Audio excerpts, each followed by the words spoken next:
I've always believed that the real way out of poverty is through jobs. You know, if you can create jobs and give people a source of real income, then poverty will take care of itself.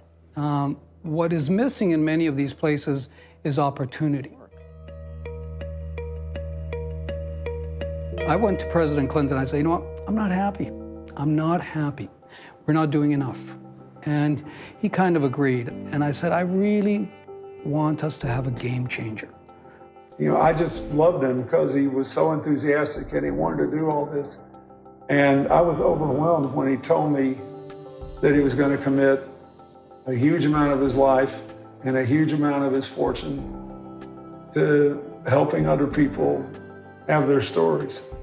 And the thing I like about him is he's both idealistic and very hard-headed. So he doesn't want to waste his money and he doesn't want to waste his time.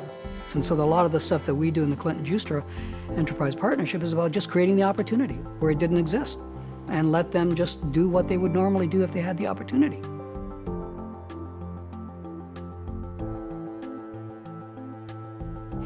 What I find particularly striking is this balance that he has between his involvement that is very local and his involvement as well that's totally global. I think there are very few people who have that kind of sense of themselves as a local and a global citizen. He does.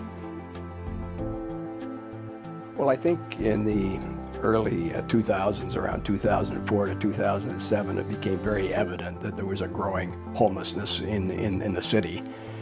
It was in the newspapers, and you could see it just walking in the streets. And we all live in this community. This is my home.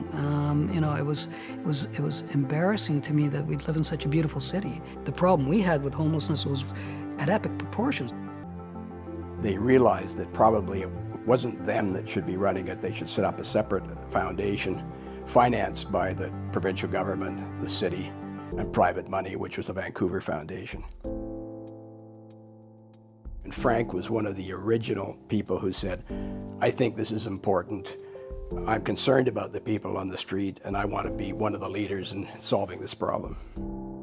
I don't think the general public knows that. You know, they see this person in the papers with Clinton and doing things, but in his own community, he follows through, and he follows through with interest and engagement.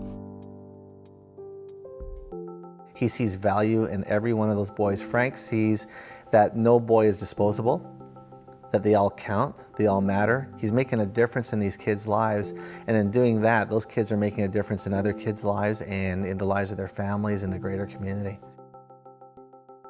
Teenagers, if they have no adult parental guidance, mentoring at home, if it doesn't exist, as it doesn't exist for a lot of these kids that live in different parts of the city, if that mentoring's not there, if that guidance is not there, they will be quite prone to going down the wrong path. And the wrong path is a very dangerous path. It's, you know, gangs, drugs, drinking, quitting school.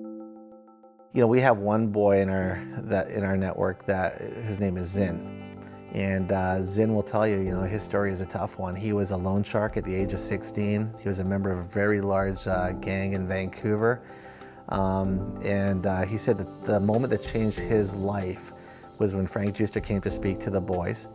And Frank told his story of where he'd grown up and where he was today. And he said, you know what, guys?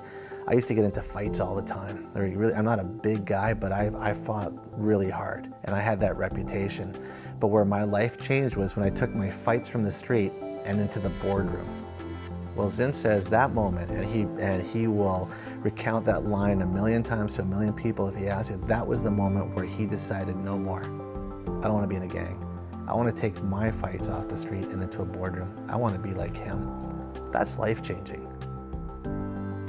A lot of wealthy people live under this illusion that having that wealth gives them something that the rest of us don't have, and it doesn't. It doesn't buy you peace, and it doesn't buy you immortality. So at the end of the day, I'm trying to convince people that instead of hanging on to that illusion that'll get you nowhere, is use that wealth to do something to better the world around you. And in that way, you're leaving a lasting legacy that will survive you. You've helped make the world a better place.